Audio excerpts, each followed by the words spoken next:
Thank you very much, sir. Sir, this budget is being presented at a moment when there is a very rare balance for India. And this kind of a moment doesn't come too many times in history. A rare moment when our macroeconomic balance, which is unique to achieve, I'm saying it more with responsibility rather than claiming it as a marker with which I want to start commenting on the observations of the honorable members. It is an achievement of the entire country. It is the achievement of our people to have a wonderful balance. That is, you're having a good high rate of growth of the GDP, and there is a low inflation which is being held at that kind of a level for continuously some time. I'll get into the details. This kind of a unique balance, high growth and low inflation, and that is why, not an observation made by the ministry, but I think the Reserve Bank of India had used the expression Goldilocks moment. It is not something which the ordinary citizen of India is going to relate to as a terminology. But it is a rare moment, is something which all of us can recognize, and it is not by fluke or some rare coincidence that we've arrived here. Tremendous effort, granular details in planning, and timely action that we can continuously do as a government has been undertaken, and I will elaborate it as I go down when I'm talking further on this topic. So that kind of an ideal condition for sustained growth, inclusive development, and maintaining a balance of our inflation. At one point in time, there are people who commented to me saying, should the inflation be a bit higher than what it is? Because for good growth, you need that, and that's where this whole debate about real growth versus actual growth and so on. So it is a rare moment for us, and it gives us, therefore, the confidence for planning for the next decade, 2 decades, let us say, till we reach Viksit Bharat 2047. And therefore, this budget, whilst recognizing the external challenges and the kind of situations of uncertainty which prevails all over, still has had the advantage to be able to give that kind of a lead to the common public that this has the direction, the challenges prevail, but our destination is Viksit Bharat. Therefore, how to keep that growth at a level which is sustainable and at that highest level that we've reached. So that is the backdrop with which this budget has been prepared. Sir, the National Statistical Office gave the first advanced estimate. The real GDP growth there in that advanced estimate is projected at 7.4% for the year 25-26, with a nominal growth rate at around 8%, while CPI inflation has softened to nearly 2%. So this is that combination that I'm talking about of a strong growth. Price stability is really uncommon globally and reflects the strength of India's economic fundamentals. And this, I would place again, at the cost of repeating, is an achievement of the people of India. And there is no way anyone can decry saying, oh no, but this economy is probably dead, this economy is not really doing well. These kind of naysayers are only mocking at the people of India who are really doing their bit to contribute to India's growth. So the union budget, therefore, sir, in presenting 2026-27 budget, is designed to lock in these gains convert these macroeconomic stability factors into long-term productive capacities, and to extend this growth trajectory into the coming decade as well. So in this, Atmanirbharta is an important element, and that principle of Atmanirbharta will be kept in mind in everything that we plan for the economy. We have built domestic manufacturing capacity, and that is very obvious. And energy security is also something which we've kept in our minds while preparing the budget. So we have also ensured that citizens also become Atmanirbhar in their own spheres of life. So ease of living, when we say that we have taken measures for ease of living, when we support employment generation, when we improve agricultural productivity, and when we increase the household's purchasing power, these are all conscious steps taken by us, resulting in these aspects of our life, and therefore all services will have to be available for all citizens so that they are able to chalk their own course. So therefore in this budget you also see, sir, that to develop our human capital, we have set a target of creating 1 lakh allied health professionals over the next 5 years. And that scheme is supported by a total allocation of 1,000 crores for this year only, for these next 12 months. This will create employment opportunities in the health sector and also simultaneously improve the health services and promote medical tourism in this country, which is already being serviced by many hospitals, many cities. But now we want that to be very well established with good quality and standard at all levels. Sir, we are also establishing, and this is something which has been a part of one of the budget documents, the budget speech had an appendix, even there the details are given for all to see. We are establishing a high-powered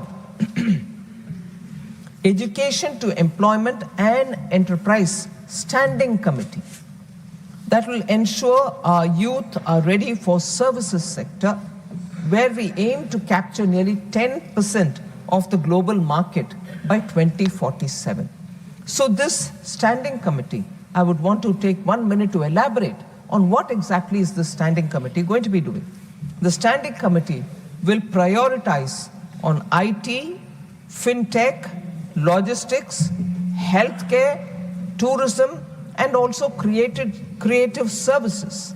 So when they prioritize on these sectors, because we are saying we will capture the global services sector to a level of about 10% by 2047, these are the probable sectors where a lot of service sector related entrepreneurship can develop, and for which the standing committee will prioritize on these sectors. They will look at closing the skill, infrastructure, and credit gaps. The standing committee will also suggest reforms for standards, for accreditation, and for digital regulation. It will help expand AI, cloud, and professional exports. These are areas in which we want exports to increase. Our people are capable of doing these things, remaining in India, and that kind of a global servicing will actually give them the export earnings because they will be exporting services. It will look at embedding AI curricula in teaching and methodologies and in teaching curricula and teacher training as well, and reskilling our engineers. So this committee, sir, will also look at ways in which formalize informal work. So informal work to be formalized, what are the ways in which they can do via digital credentials. So all your skilling, getting ready with people who are ready to become entrepreneurs would all now have a great value addition in their curricula with AI and digital learning as well. So if the budget is looking at services sector, we are also emphasizing on manufacturing sector. We will scale up manufacturing in 10 key areas. So manufacturing being given priority will be shown in the way in which these 10 sectors find a place in the budget and also have a clean plan for this year, for the next 5 years, and leading up to 2047. So what are those sectors? Biopharma.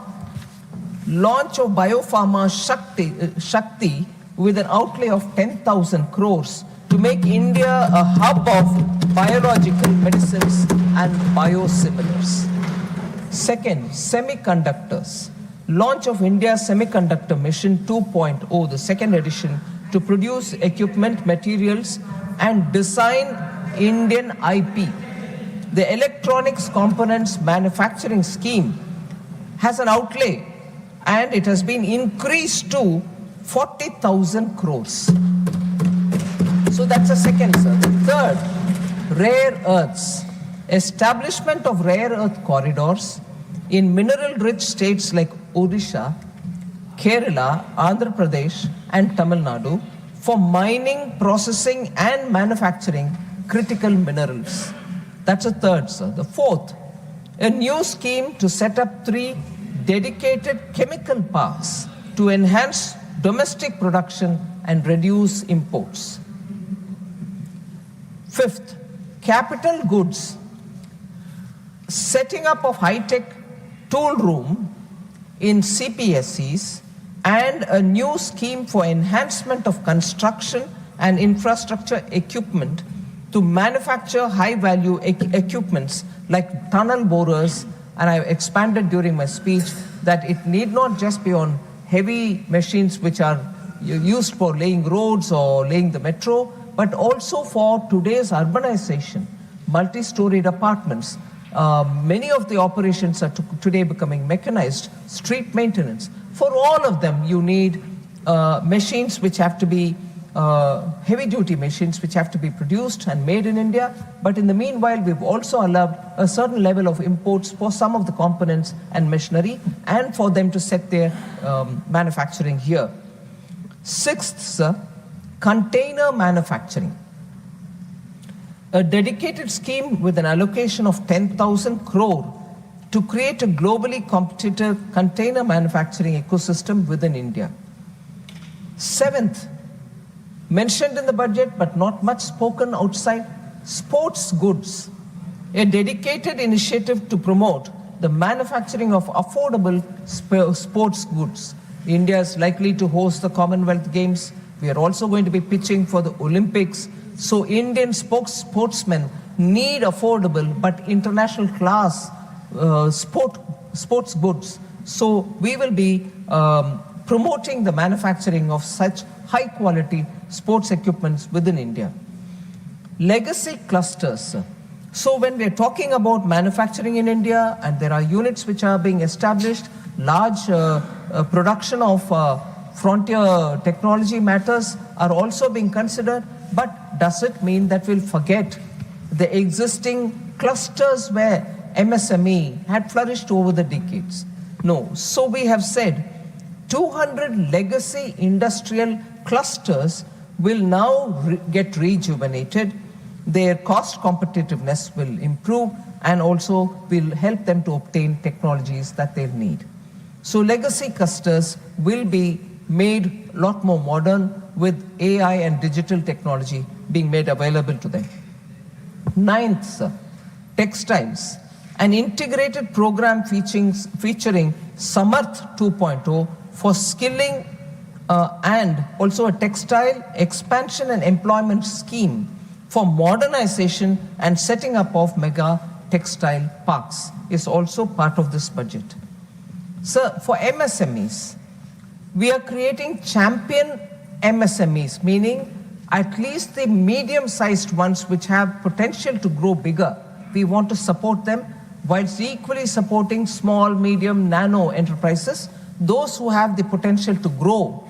Last year, you would recall, sir, that we had expanded the limit for the definition of MSME itself by increasing the turnover limit so that a medium-sized industry doesn't have to fear that he might lose all the benefits that he gets by being an MSME if only he had the opportunity to grow by growing. So for such medium-sized industries, we want to help them to come out of it, but at the same time, without losing earlier comforts or the support system which existed for them. So for that, building champion MSMEs, the budget introduces 10,000 crore in the name of SME Growth Fund, Small Medium Enterprises Growth Fund, and mandates the TREADS platform for CPSEs to solve liquidity issues, because TREADS platform has given them how to ways in which they can monetize the bills that they've obtained, not really waiting for the final. But here, we have emphasized now through this budget that all CPSEs will have to become part of the TREADS platform, so that every bill gets paid in due time, or else the monetizing of it will happen. And that will set a precedent for private sector large firms also, which delay payments for the MSMEs, but getting onto the TREADS platform, it's all transparent and very clear for everybody to see that timely payments of their dues for the MSMEs itself will be a very big relief. And in the budget, we've made it mandatory now for CPSEs to get onto TREADS platform. So we're also providing professional support for these MSMEs through corporate mitras with the Institute of Chartered Accountants of India, the Cost Accountants of India, company secretaries. We are creating corporate mitras who will go through a process of learning, who in turn can help MSMEs to help with such issues which need professional assistance. So additionally, of course, customs duty exemptions have been provided for critical minerals like lithium and cobalt, and capital goods for manufacturing of lithium ion cells, nuclear energy, aeroplanes, and so on. We'll also be developing an integrated East Coast industrial corridor so that the eastern region will benefit by getting greater connectivity with the rest of the country. And a node will be set up, we said, in Durgapur. So these steps actually mentioned in the budget is a proof that our resolve to build a resilient and self-reliant India, not just by talking, but by putting money and planning for the next several years. So in this, I wish to emphasize that this is the Council of States. I urge all parties and honorable members to encourage their respective state governments to participate actively in these schemes which are announced, many of which will operate in a challenge mode. So the sooner they come with an exhaustive planning, looking at all the filters which prevail in the PM Gati Shakti, what will be the footfall, what kind of connectivity it has, where are the railway stations or ports connecting these areas, and so on. If the filters are looked into and any state comes up for these mega schemes which we have announced, they can stand to benefit. So that is one of the reasons we have chosen not to mention the names of the states for these particular mega announcements. Any state can qualify and come and in the challenge mode benefit from it. Sir, since I'd rather get to answering members and their issues, I'm not going to talk about the receipts and the expenditure. One point that I would certainly want to highlight is whilst gross receipts, non-tax receipts are all mentioned in the budget speech itself,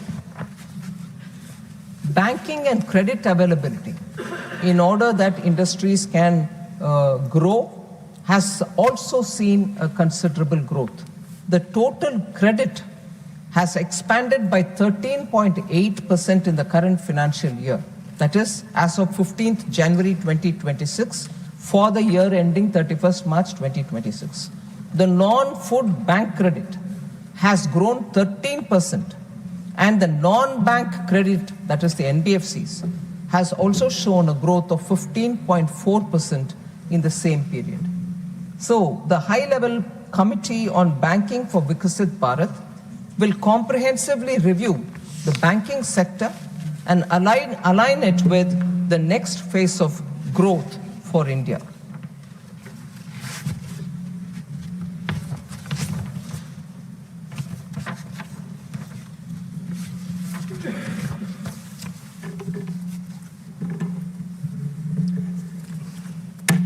So, sir, therefore, without getting into the details, once again, since they are all seen in the budget speech itself and the budget documents are available, I would seek your indulgence and start responding to the points which members have raised. Sir, central government is slashing funds allocated for various schemes and therefore is able to maintain the fiscal deficit number as given. So several prominent speakers who spoke about slashing of funds at the revised its estimate stage. So leading them to conclude that public finance is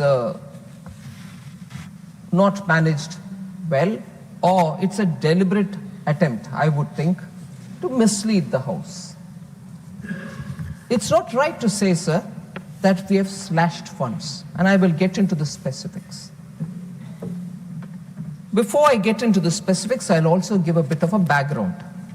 In the past, sir, success was measured by how much money was pushed out of the treasury, regardless of whether it was actually being spent or not. Money is allocated, money is given, it's gone there, it's lying there, whatever be the outcome. Thousands of crores kept lying idle in the bank accounts of implementing agencies. At the state government or while the central government, sometimes you borrowed money, you gave it, and we are paying interest on it. So it also created a huge float in the banking system. So clearly, a glaring need for reforms in that aspect was before all of us.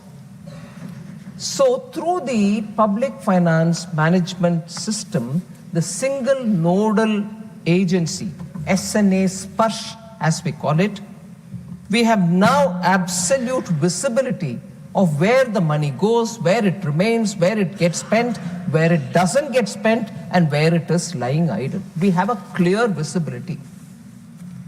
And equally, this system has given us the advantage that just in time we can release for the state which wants the money for that particular purpose, and that will be based on the state's own share which is getting spent.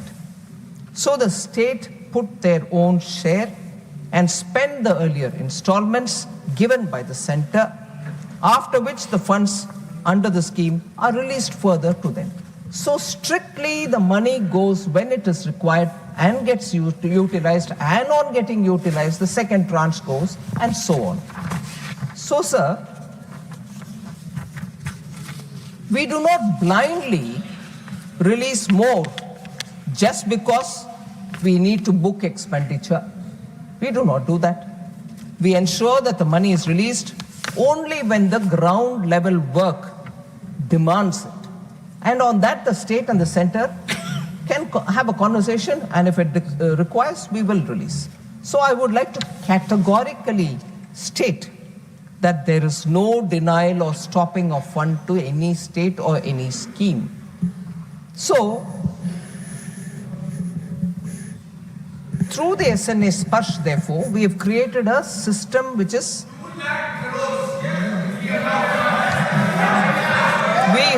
we have installed such smart staff fixed by the leaky pipes.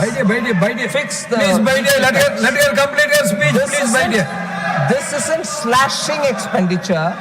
Please, it's precision and accountable governance. It's an assurance to the taxpayer that every rupee is accounted for. It's an assurance to the taxpayer, I repeat, that every rupee is accounted for.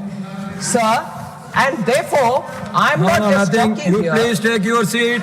Every time you cannot disturb the house like this, please take your seat. I have introduced a new Nothing will go on record except the finance minister's speech.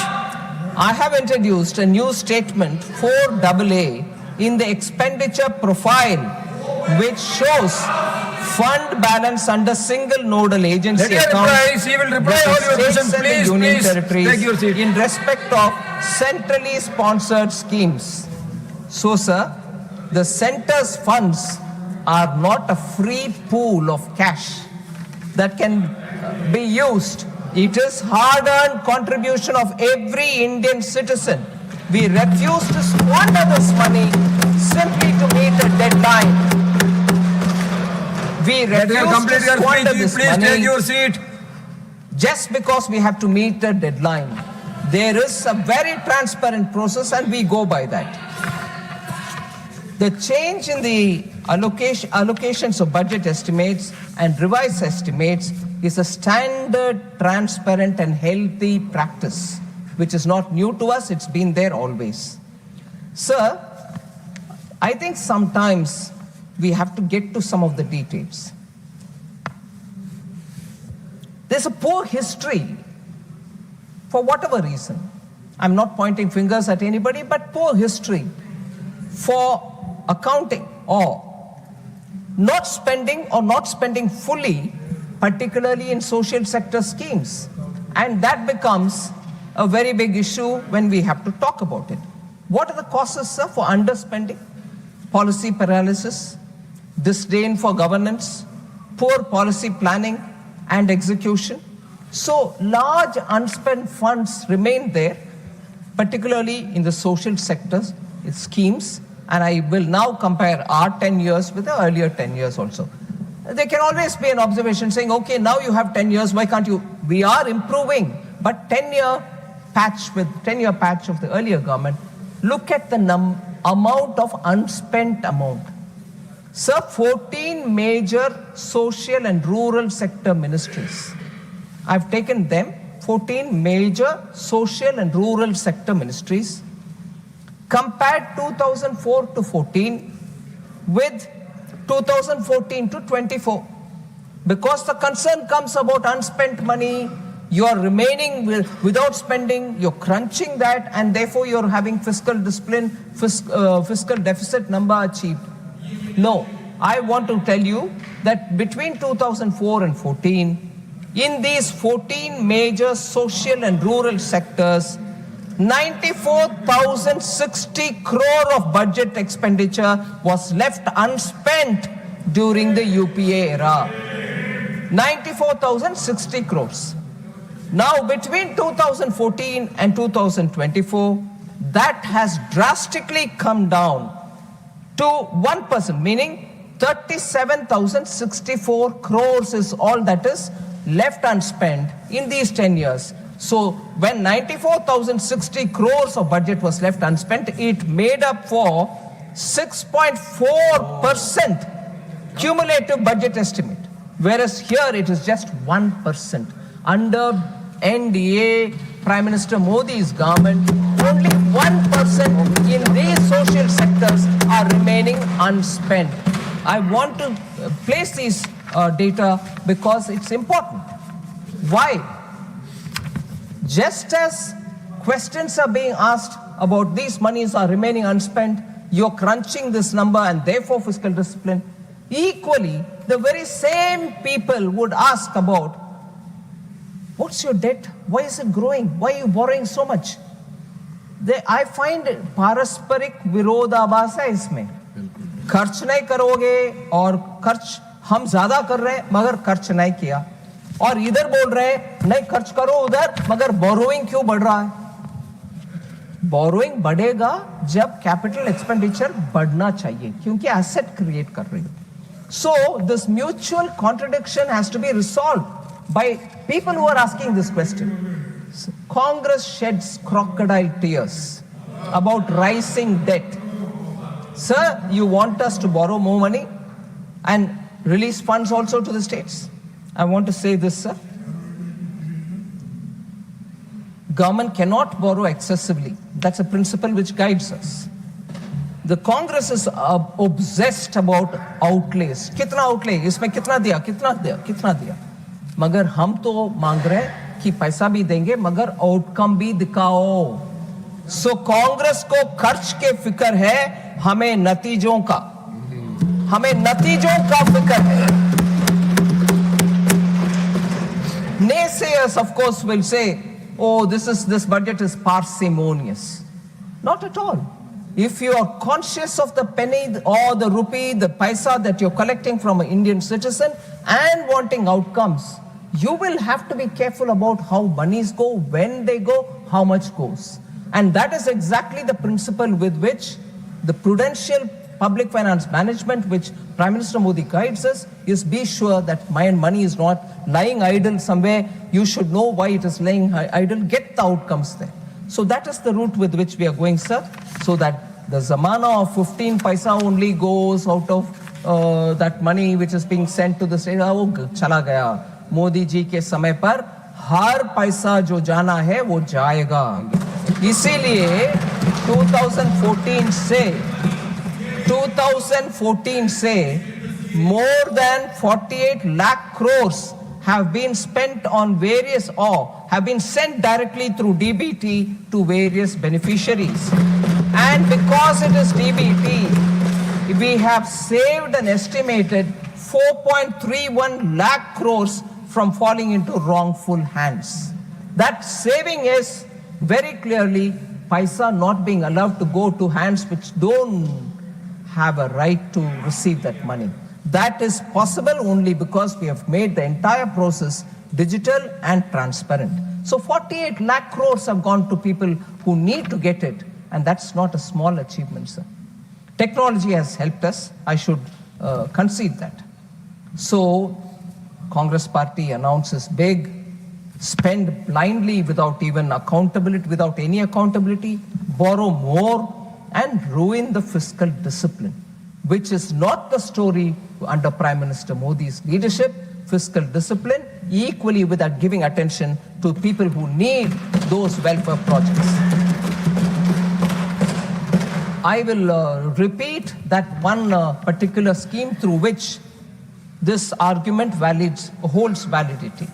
Oil bond issue, sir, which was created during the UPA time. We will be paying that even now. We are repaying it even now. My grievance with oil bonds, sir, is that it was never reported in their budget. कुछ और नहीं है, bond race करना है, race करो, तो क्यों budget में बोला नहीं है? उसको क्यों कारपेट के अंडर पुश करके छोड़ दिए? वो है. इसीलिए the basic principle of responsible budget making is something which we have steadily, and I'll tell you in a bit, how every year we've brought in greater transparency in our budget making process. Sir, another allegation is schemes have been announced without any budgetary allocation. Announce karte ja rahi ho, uska paisa nahi de rahi ho. So I want to say, sir, budget speeches give a policy directive also, other than announcing schemes. Or it may announce schemes with allocation, and sometimes it may allocate resources a bit later. So announcing schemes without allocation itself is not saying the truth, complete truth. I would like to say, sir, the number of instances when budget speeches earlier made had announcements with no allocation. But before I go into that, I will like to elaborate on, in this budget, 16 new schemes have been announced with allocation. 16 new. I can leave the list on the table, sir, with your permission, for any member who wants to see. 16 new schemes with allocation, and 4 schemes where existing schemes have been given top-up amounts as well. So 20 schemes with allocation, new ones 16, and 4 existing getting top-ups.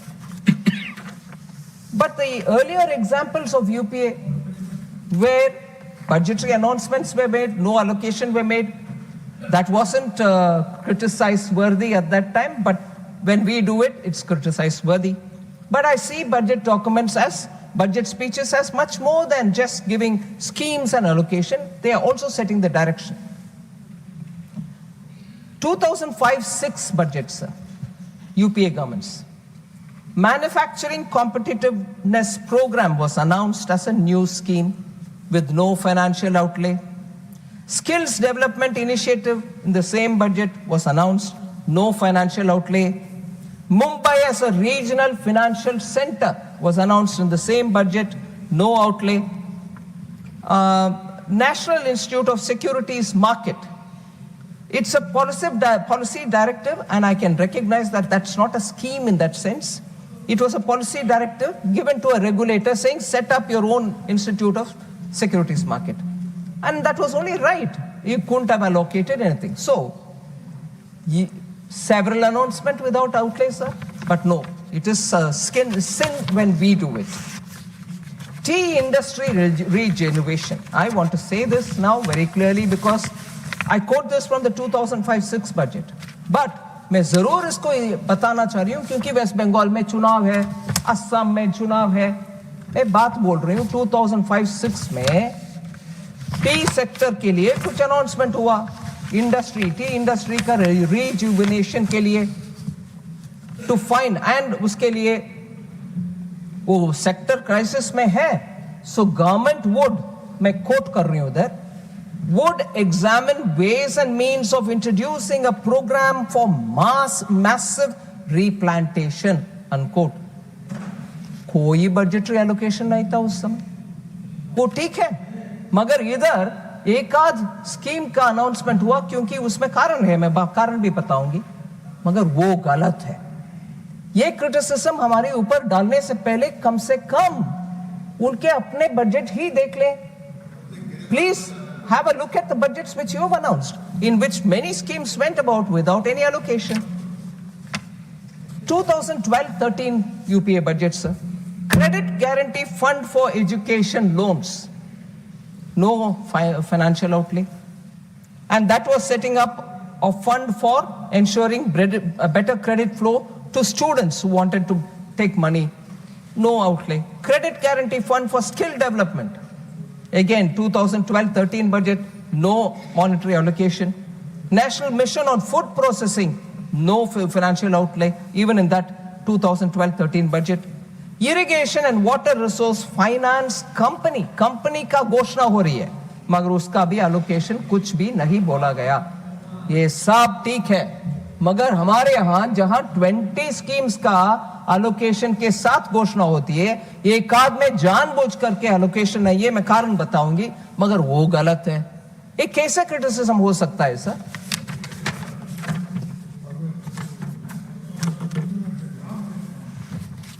One more similarly UPA budget 2011-12 national manufacturing policy announce किए हैं. मालूम है कि policy है वो, फिर भी 2014 तक, क्योंकि ये 11-12 के बजट है, 14 तक उसमें कोई कुछ एलोकेशन नहीं है, कोई कुछ ग्राउंड लेवल में काम दिखे नहीं, मगर हो गया अनाउंसमेंट विदाउट एनी एलोकेशन. वो ठीक है.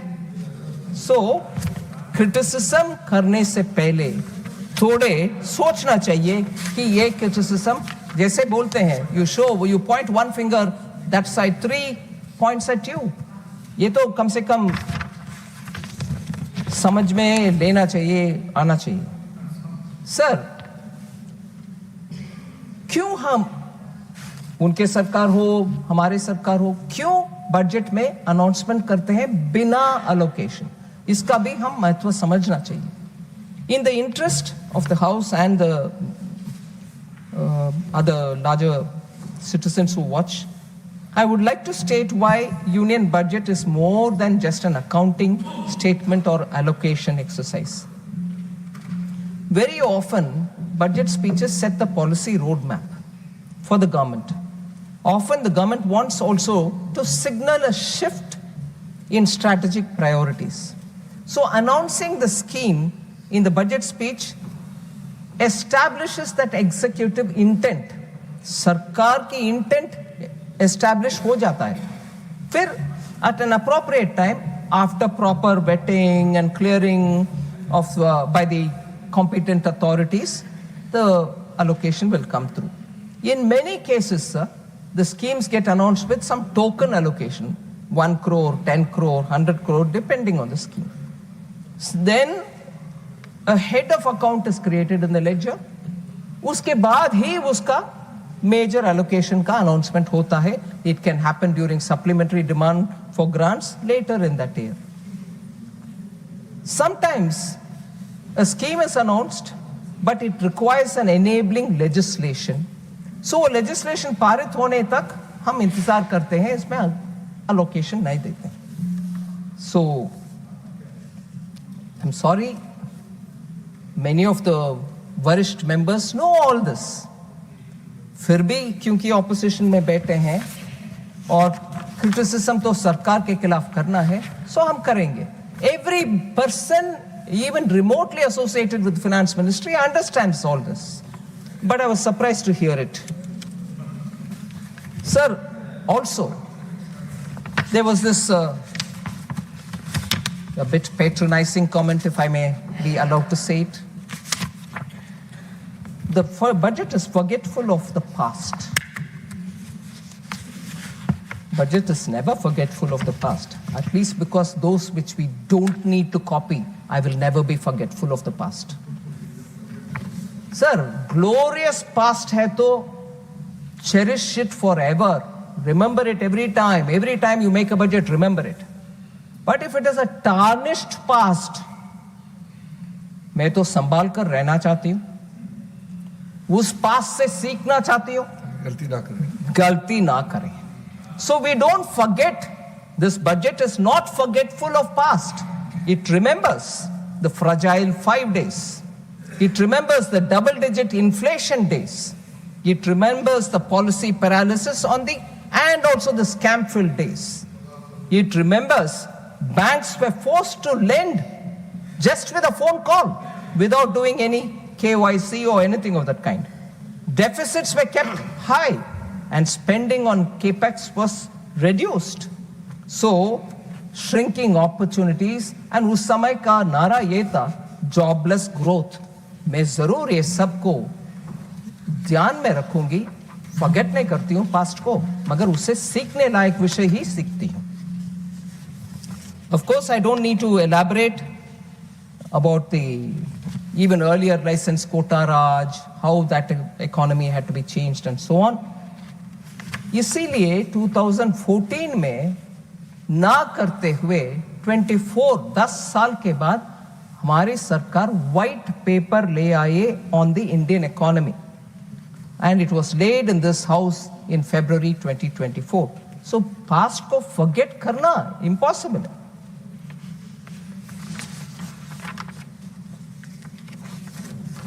So now I want to just say, I'm not sure how to take this.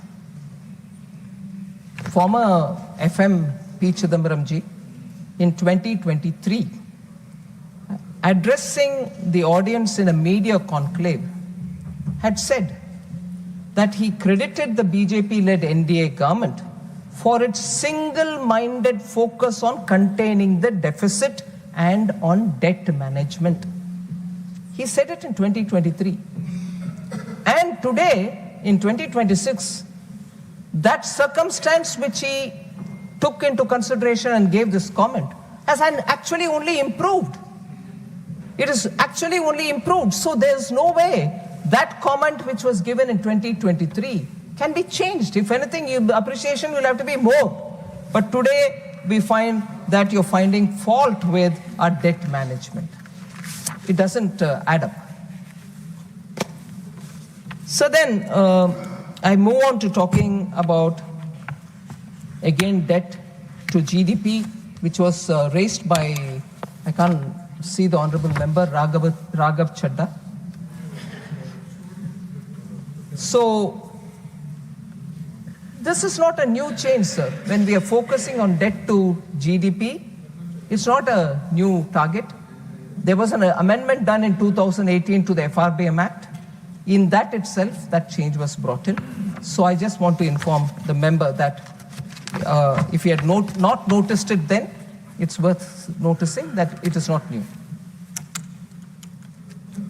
Also, sir, the point that the middle class is being sandwiched was raised. I'm sure many honorable members thought they had some common cause with that allegation which was being made. I want to very clearly bring the data out to say The conclusion that the middle class was being sandwiched was being made because personal income tax collections exceeded the corporate tax. That is fundamentally misdiagnosing the situation. There's no evidence of middle class suppression. Actually, there is enough and more evidence of historic middle class expansion and formalization driven by the economic reforms that have been undertaken in the last 10 years.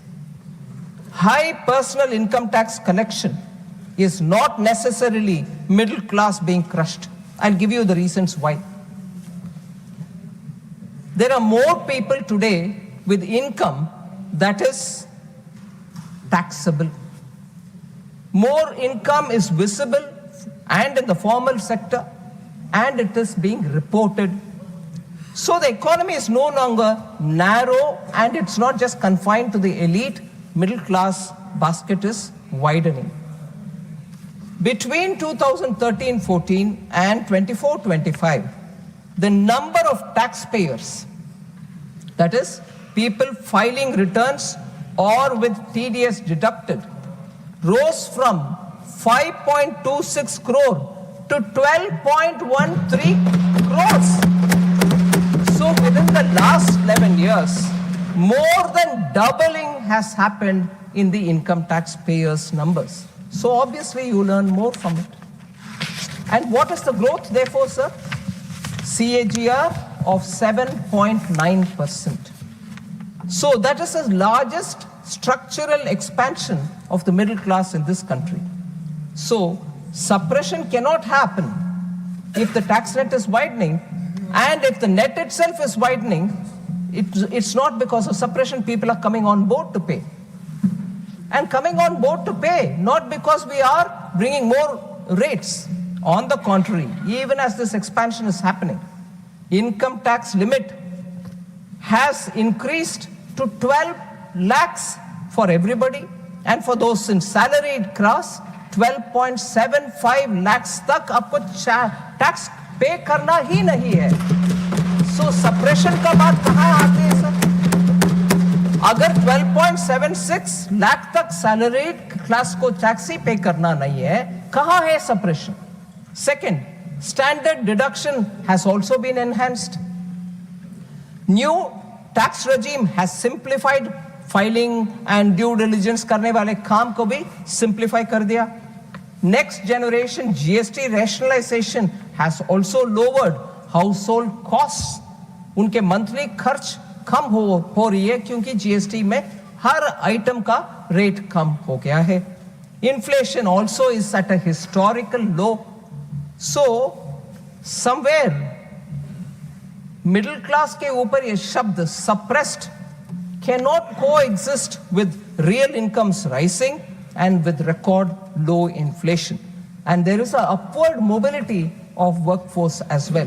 So ये थोड़ा मुझे समझने के लिए fact रख रही हूँ sir. So I move to Honorable Member Wilson. He said, rising debt again. Itna debt, it's not good. So I just want to highlight the fact, sir.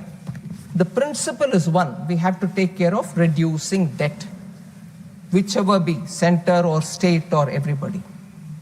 And in this, not a member of this house, but with your indulgence, I like to quote the former Chief Minister of Tamil Nadu, Edappadi Palaniswamy Avargal. He said, and I quote, "For 73 years, successive governments in Tamil Nadu accumulated roughly 5 lakh crores in total debt." 73 years it took 5 lakh crores to be accumulated. But in just 4 years under the DMK government, since 2021, 4.56 lakh crores have been added to this pile. 73 வருஷத்துல பண்ண அந்த அமௌண்ட்டை 4 வருஷத்துல பண்ண கணத்தை இவங்களுக்கு போகணும். So அது Tamil Nadu state government or borrowing ಜಾಸ್ತಿ ಐತೆ ಪೋನ ಆನ central government She is just giving a reply to you.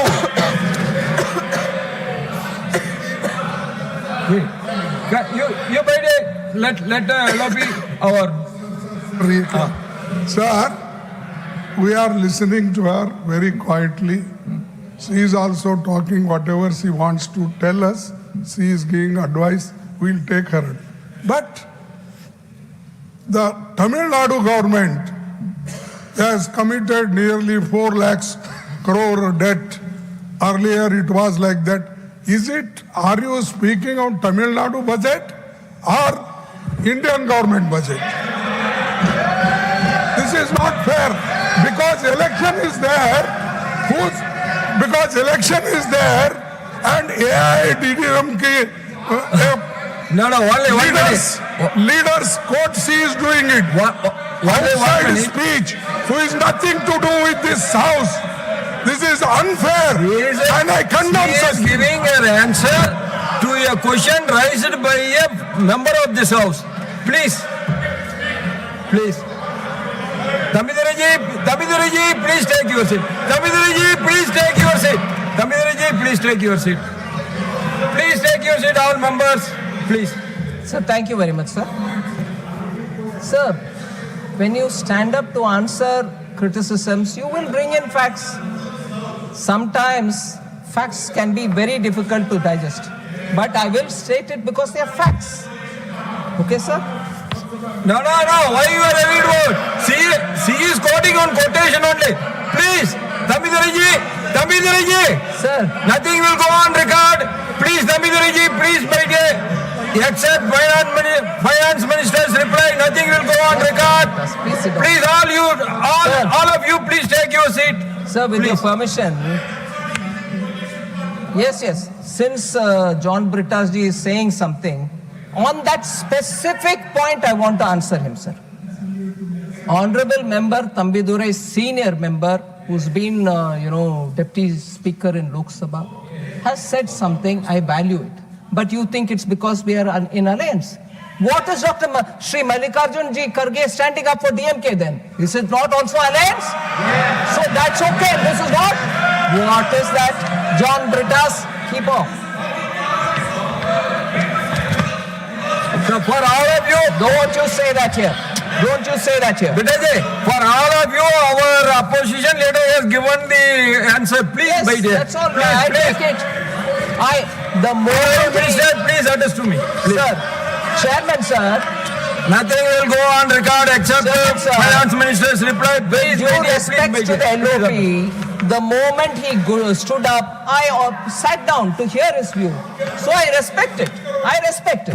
But if there are insinuations that because they are in coalition, we are speaking, that is also coalition, sir. Oh yeah, that's also in doubt now. Oh, John Britta's, that is in doubt. I correct my statement because Congress is not sure whether they have to be with DMK or not. Finance Minister, Okay, and in Kerala too, you Honorable Finance Minister, please address to me, please. Sorry. Tamiduriji, you please take your seat. All of you, please take your seat. Please. Sir, now I'll specifically answer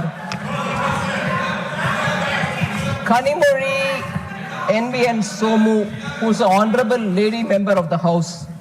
She said, No. Sir. Sivarajinji, you please take your seat.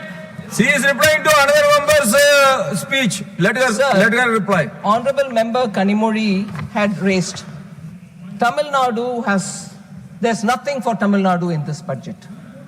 Sir, I just want to mention what is in this budget and maybe answer her question. So, what did Tamil Nadu get? High-speed rail. Chennai is a major node with 2 high-speed corridors. Hyderabad to Chennai, Chennai to Bengaluru. Second, sir, rare earth corridor. Tamil Nadu is explicitly named for a dedicated rare earth corridor. And if I may add, the only state to have 2 corridors, defense corridor, rare earth corridor as well. Third, Adichanallur Heritage Development is selected among 15 sites for experiential heritage development with conservation labs and curated public access. Fourth, ecotourism trails. Budget has announced bird watching trail in Pulikat Lake and mountain trails in Podigai Malai, both of which in Tamil Nadu. 5, coconut promotion scheme which will replace old and non-productive trees with high-yielding saplings in major growing states, inclusive of Tamil Nadu. 6, of course, Kerala. Another Tamil Nadu is big. Sir, No, I want to ask you one thing. You don't want the coconut grower to get benefited. You tell me that. No, please take your seat. Why you are interfering? Let every coconut farmer get the benefit of the bill, please. First listen to Tamil Nadu. Finance Minister, please. Finance Minister, please address to me. sir. Please address to me. Fisheries, duty-free high seas fishing and tripled duty-free input limits 1% to 3% for seafood processing, boosting coastal Tamil Nadu incomes and exports. Other than that, sir, this is the 6th item. 7th, textiles, modernization and employment program under Samarth Plus, Samarth 2.0, skilling for Tirupur, Coimbatore garment clusters is not for Tamil Nadu. 8th, leather and footwear, duty-free inputs extended to shoe uppers and export window extended from 6 months to 1 year. Import something duty-free, do your work, export it not within 6 months, export it even after 6 months till 1 whole year. That will give comfort to small manufacturers. So leather, and that will directly cut costs for units, small units, which are in Ambur, Vaniambadi and Chennai. That's not Tamil Nadu, sir. Then, automobile and electrical vehicles, customs exemption on capital goods for lithium-ion cells, critical mineral processing, strengthening Chennai-Hosur EV ecosystem. And the 10th, sir, girls' hostel. 1 hostel per district. 38 hostels can be built in Tamil Nadu. That's not for Tamil Nadu, sir. And even better. And even more. And even more. Sir, when we said city economic regions, where we are giving from Government of India 5,000 crore per city economic region for 5 years, 1,000 crore per year. Tamil Nadu's urban agglomerations like Chennai, Coimbatore, Madurai can all be contenders for it. They can get it for themselves if only they come and bid for it at the earliest. Similarly, sir, B, you asked for it. No. B, Minister, please address to me. yes, sir. Sorry, Yes. sir. Regional medical hubs. India's healthcare capital, everybody claims, I also accept it. Chennai is well placed to secure one of the 5 medical hubs that we want to establish for care, education, research, and for Ayush. They can have a medical hub. Similarly, university townships, sir, Tamil Nadu can bid along CBIC, that is a Chennai-Bangalore corridor, or the East Coast corridor, which goes Chennai to Kanyakumari. Have a university township or a chemical park. 3 plug-and-play parks can be aspired for. Manali, Kadalur are all places where chemical industries are located. So are these not for Tamil Nadu, sir? Sir, Tamil Nadu MP should thank Finance Minister now. sir, health. There are several members. I'll name some of them. Randeep Surjewala ji, Ashok Mittal ji, Rajiv Shukla ji, a lot of them mentioned. Heal in India is something which we announced several budgets ago, and we continue to build on that. Now 26-27 budget strengthens the entire health value chain. Healthcare infrastructure is being improved. NIMHANS is a very reputed institution in Bengaluru. We want to build one such an institution somewhere in the north. And whichever state wants to bid again can aspire to have it.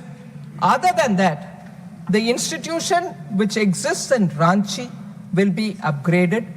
Other than that, the institution which exists in Tezpur, both of them will be made regional apex centers. So we are improving on the infrastructure. Also, we are expanding by 50% the emergency and trauma care capacity in the district hospital level all over India.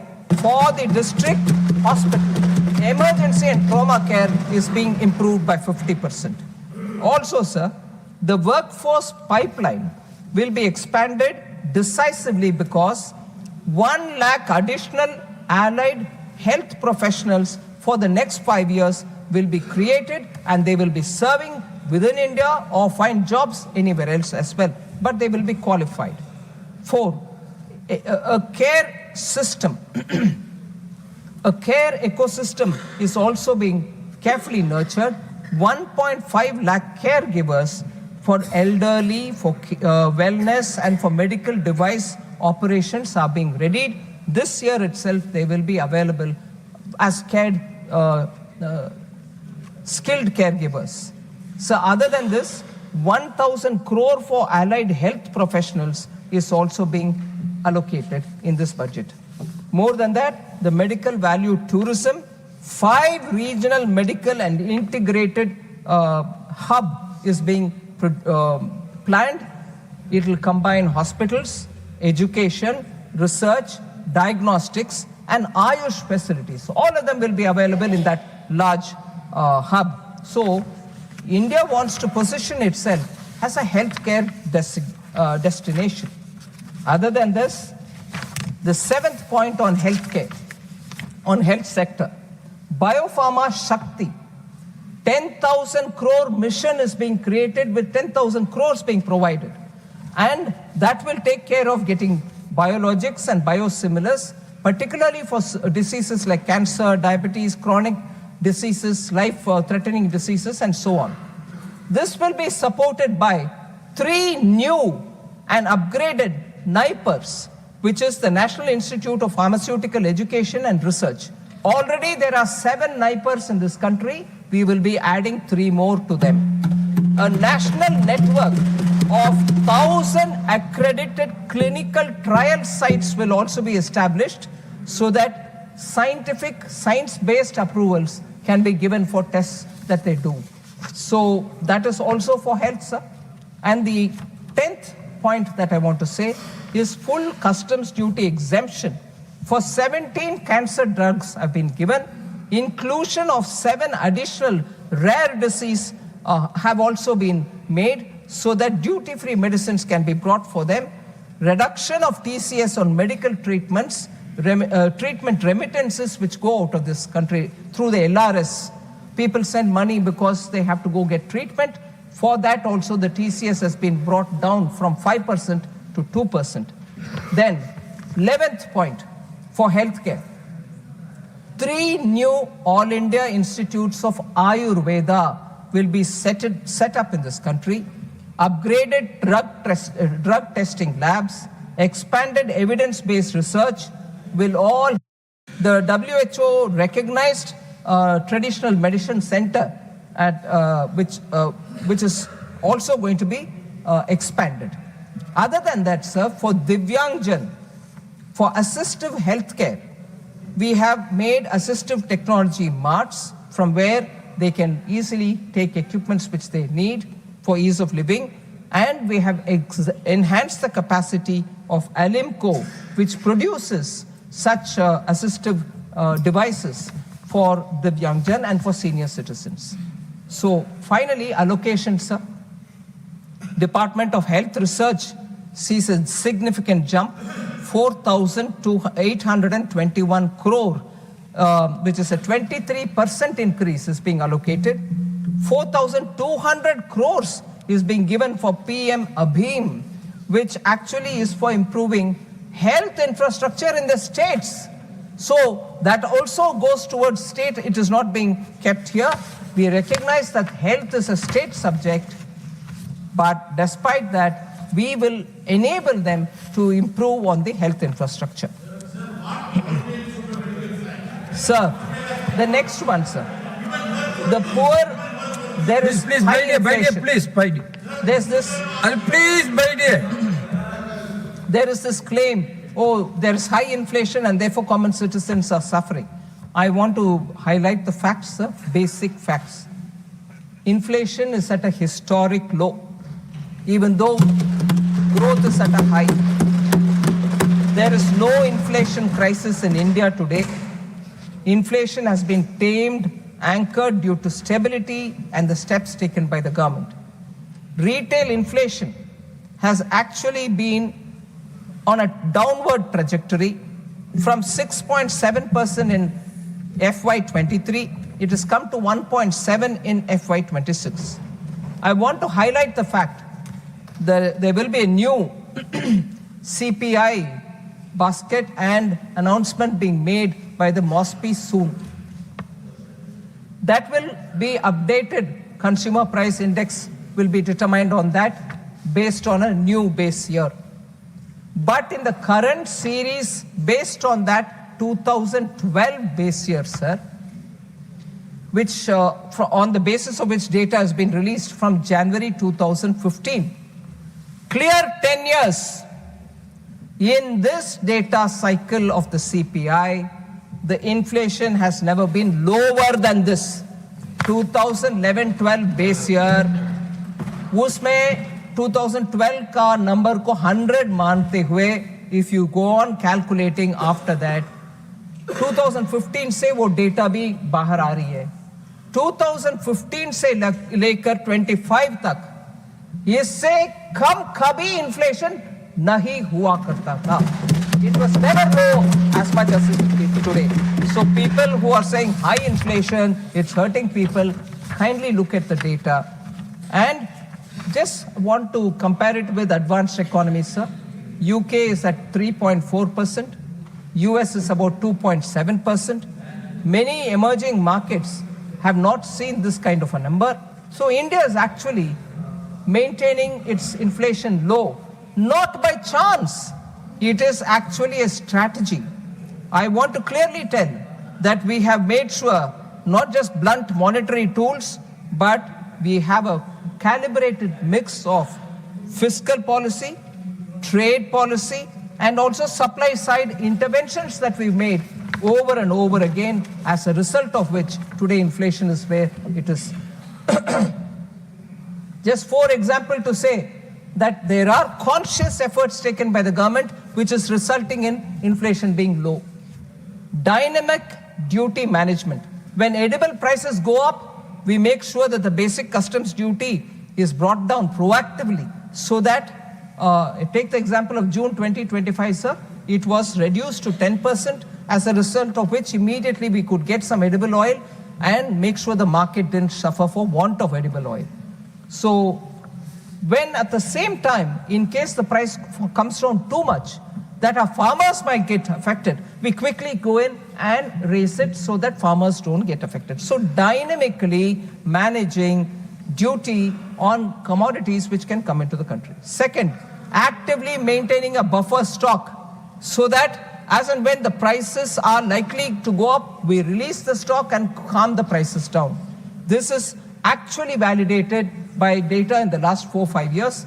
We also have made sure that railways will make sure logistics is provided for edible items which have to move to different parts of the country at a lower price.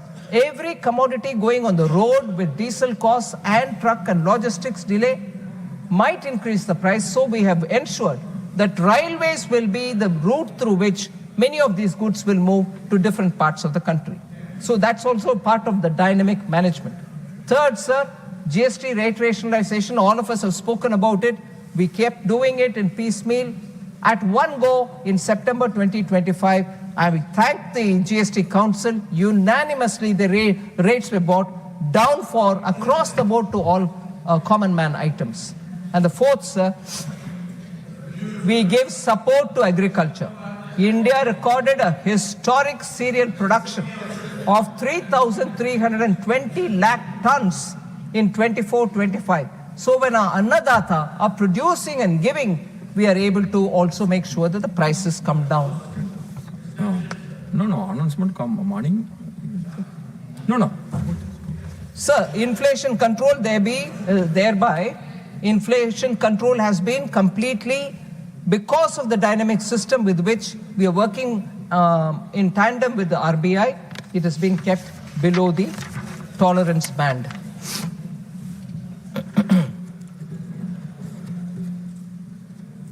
Sir, employment and unemployment has also been discussed. I would like to place the facts, sir. Indian labor market is undergoing a structural transformation with record low unemployment. India's unemployment rate has actually fallen structurally, you can see it, from 5.6% in 2017-18 to 3.2% in 23-24. It's actually unemployment has come down. The economy is actively absorbing labor. In Q2 of financial year 26, which is the current year, sir, 56.2 crore people were employed. Just in this one quarter, 56.2 crore people have been employed. 8.7 lakh net new jobs have been created in just 3 months. So, the annual survey of industries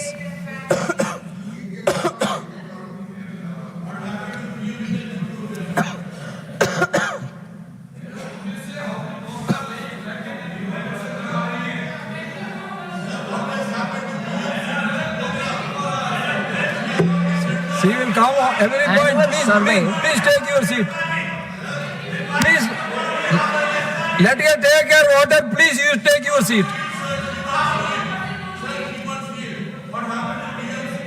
Please address to the chair. Sir, annual survey of industries records a 6% year-on-year increase in manufacturing sector employment, adding over 10 lakh organized sector jobs in a single year. Importantly, the job quality is also improving. Large factories, which is 100 plus workers, jisme hai, large factories, nearly doubled in the last decade, and their growth is 6% CAGR. So it clearly shows that there is more stable and higher productivity with better paid jobs. Sir, also, the total estimated employment in the formal manufacturing sector showed a robust growth, 5.92% in 23-24 over the previous year, 22-23. More importantly, sir, I'm sure members will be happy, the female workforce participation has also nearly doubled from 23.3% in 2017-18 to 41.7% in 23-24. 26.2% of proprietary establishments are now female-headed, with manufacturing leading this shift. So, economy where women are entering workforce and entrepreneurship at this scale, sir, cannot be an economy without jobs. Growth without jobs was the UPA era story, not now. Sir, gig economy is also expanding. I don't need to highlight that. I'm sure all the members are conscious. The gig economy expanded by 55% from 77 lakh workers in 21, the financial year 21, 120 lakh in FY25. So, e-Shram portal, over 31 crore unorganized workers have been registered January 2026. So all of them are also getting covered under Social Security. 54% of these registrants are women. So I have more to say on skilling, labor codes, and they think I will hold on there, sir, because there are few more particular questions. Entertainment industry. Honorable Member Jaya Bachchanji had asked this question. I want to say there is nothing in this budget for the entertainment industry. I'm very sorry to say, sir, she's a senior member. That's not right. This budget actually has entertainment. Actually, one of the earlier announcement also that sustained work attention has been given. We treat the industry, we treat that sector as an industry, and the budget recognizes AVCGC, animation, visual effects, gaming and comics, and the content creation economy as a growth engine. And as a result, support has been announced. Indian Institute of Creative Technologies, which is in Mumbai, will now help in skilling and creating content creator labs in 15,000 schools across the country. 500 colleges will also have it. 2 million professionals will be created by the year 2030 because that will be the requirement of that sector also. Now, content creating is not what we commonly hear, oh, he's a content creator for social media. No, it is a highly skilled effort where art, drawing, and also storytelling all become part of the digital world, and they have to create it for the digital universe. So it's a highly expertise-based sector, sir. So that actually has been announced. So that will feed into VFX, gaming, OTT, animation, post-production, and design. That's the backbone of the entertainment industry. So that's what we are doing. Other than that, the budget creates new monetizable work for these creators. The National Destination Digital Knowledge Grid is also designed to document cultural and heritage sites, is explicitly generating jobs for these filmmakers, digital storytellers, editors, animators, and researchers. So we are not just doing any token gesture towards this area. It is actually being given the prominence and the resource allocation. A new National Institute of Design is also being announced. There is skills shortage in the production of design, costumes, sets, and visual aesthetics. We need people who need to be trained in these areas as well. So the biggest intervention, other than what has been announced in the budget, biggest intervention other than what is being announced in the budget is when we held Waves 2025. Waves was a global industry platform. Over 90 countries participated in it. 10,000 plus delegates were there. 1,000 creators were there. More than 300 companies were there which participated in it. And 350 plus startups and nearly 1 lakh footfall was seen in that event. So are these not efforts towards entertainment industry, sir? I want to inform. Okay, please address to the chair. So this orange economy concept itself, which we brought in, are all aimed at the entertainment industry. So I want the honorable member to take cognizance of these announcements.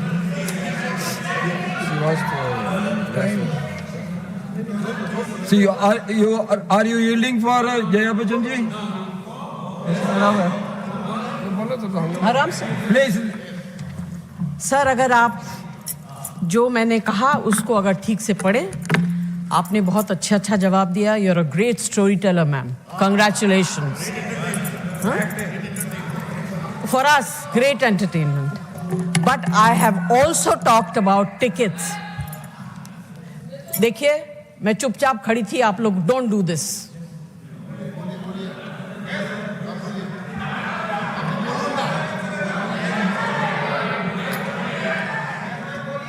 Sir, you get the house in order.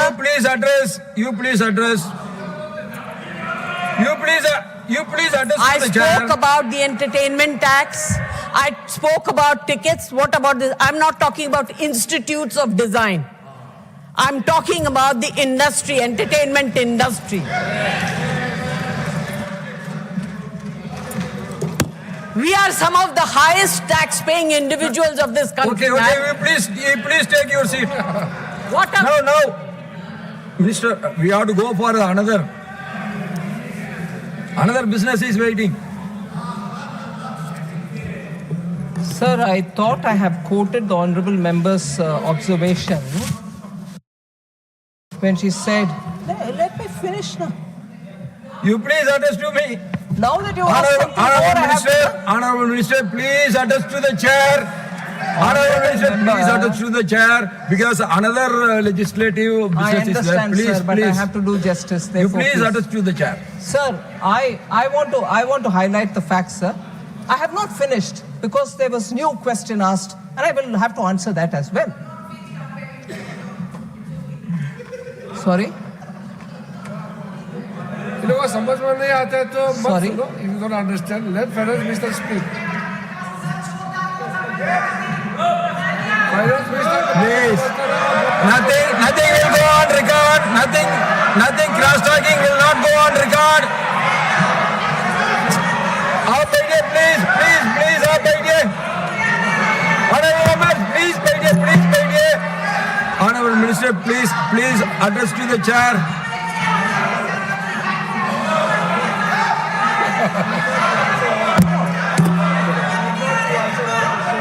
Please address to the chair.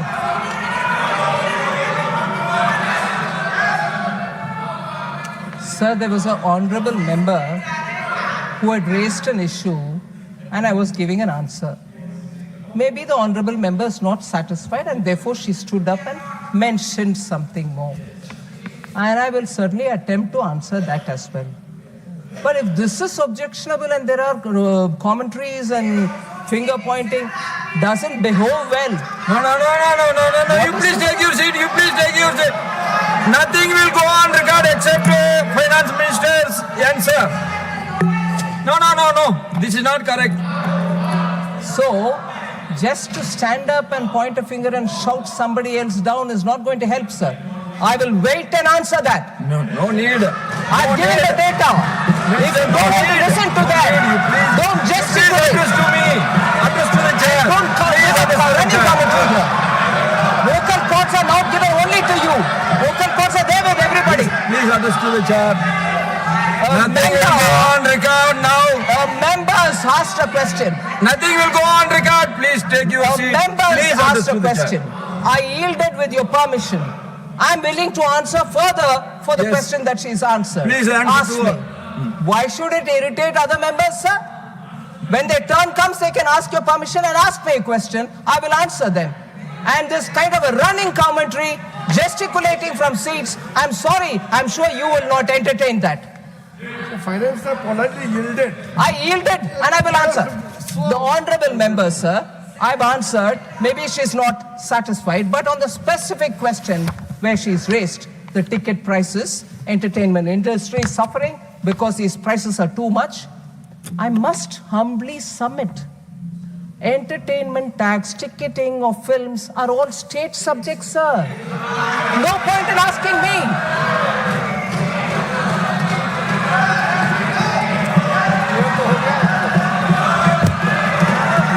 Further, sir.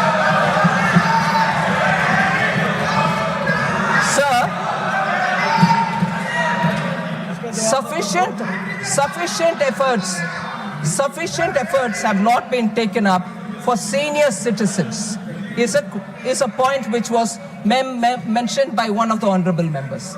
I want to You please respectfully submit. you had enough Our time I culture, have been sir. given. Please बैठिए. Our culture has taught us to pay utmost respect to our elders. No. Nothing will go on record except finance minister's speech. You please take your seat. Please. Sir, Please address to the chair. our culture teaches us to pay respect to our elders. Union Budget 26-27 has made several announcements for senior citizens. I want to say that, sir. we have Why you- announced the building of a strong care ecosystem that specifically covers geriatric and allied care services. Let her answer. You please I take like your seat. it. No, you please take your seat. Let her answer. Let her answer. You please take your seat. This No, this I am not going to allow. You please take your seat. Target. No. Devajanji, this is too much. You please take your seat.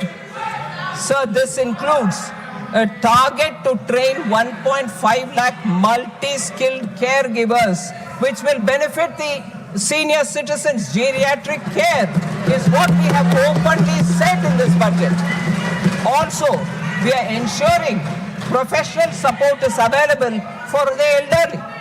Also, the 1 lakh allied health professionals that we will provide for the healthcare will also be helpful for our senior citizens. Second, sir, the assistive technology marts that we are establishing, through which modern retail style centers are being provided, these technology marts will allow senior citizens and also Divyangjan to see, to try and to purchase assistive products. This is also for senior citizens, sir. Also, custom duty has been exempted for 17 cancer drugs and 7 drugs of rare diseases. Sir, particularly for senior citizens, Nothing will go on record except Finance Minister's reply. Honorable Leader of the House. Honorable Leader of the House, please. I need your protection. The Honorable Finance Minister is answering the debate, final debate, and the way the opposition members are raising the issues. I think they should restrain themselves, and we should see to it that the debate should go in a healthy manner. She's answering, Honorable Minister is answering every... No, Please, please, Madam, I respect you. You please take Please your seat. respect my words You also. please take your seat. Please respect my words also. She is answering every question, and even she has yielded thrice. Sir, I think There is no need for the...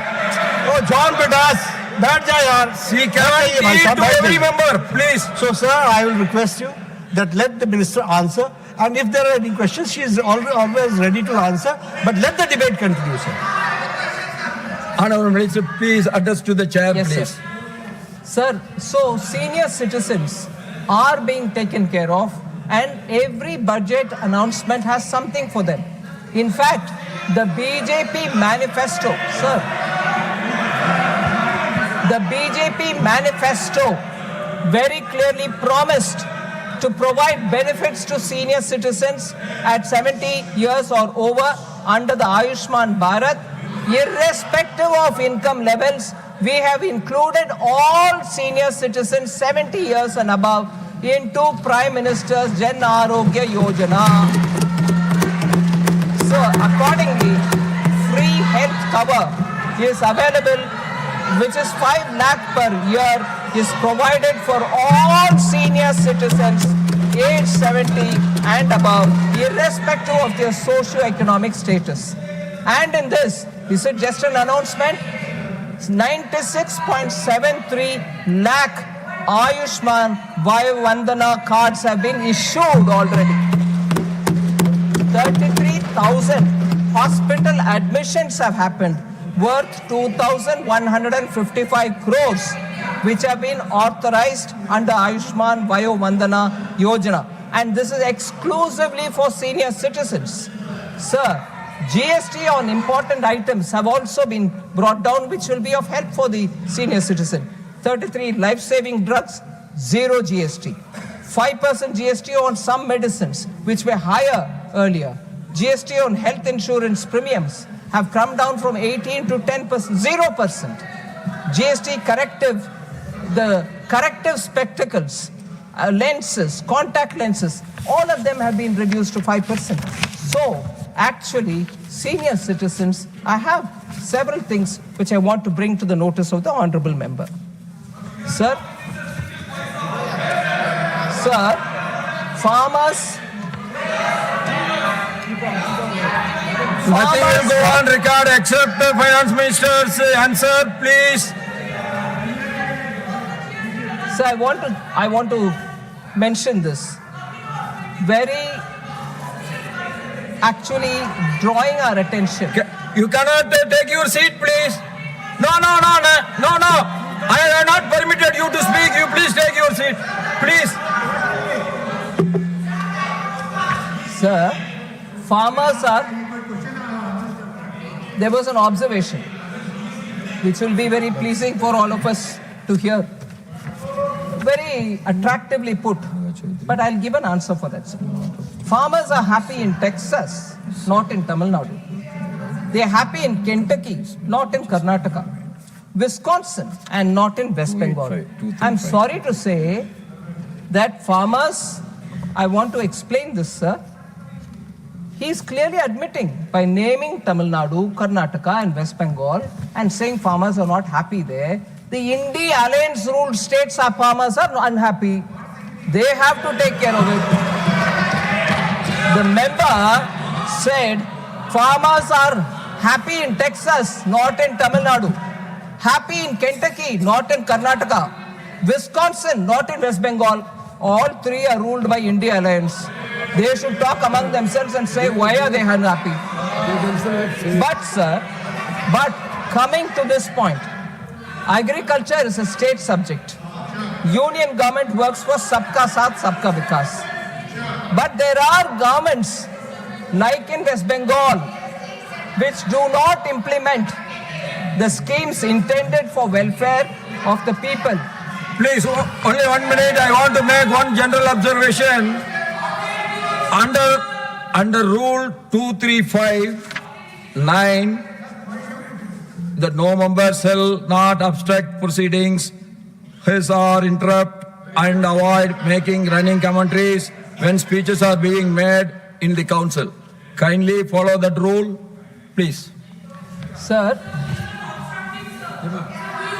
agriculture is a state Please take your seat. Madam, you please take your seat. You please take your seat. Please. So address to the West chair. Bengal does not implement the schemes intended for welfare of the people of the state just because it is financed by the center. So how can we be held responsible? I'll give you a concrete example, sir. Welfare of the tea workers. The Pradhan Mantri Shramik Protsahan Yojana. The Pradhan Mantri Shramik Protsahan Yojana was introduced in the budget of 21-22. It was for the welfare of tea workers. The scheme for the welfare of tea workers, particularly women and children, for bettering standards of education which is available for them, for bettering the health services which are reaching them, and for housing infrastructure facility, the government came up with this scheme. Assam, sir, has already implemented the scheme and utilized 293 crores. The West Bengal government has refused to implement the scheme. Now, if they are unhappy, the farmers, is it our blame? We came up with a scheme, utilize it for them. Farmers in the chai bagan are unhappy. Is it because of us, sir? So if you don't implement for a program meant for poor people, and then you say, we are disadvantaged, you're not helping us.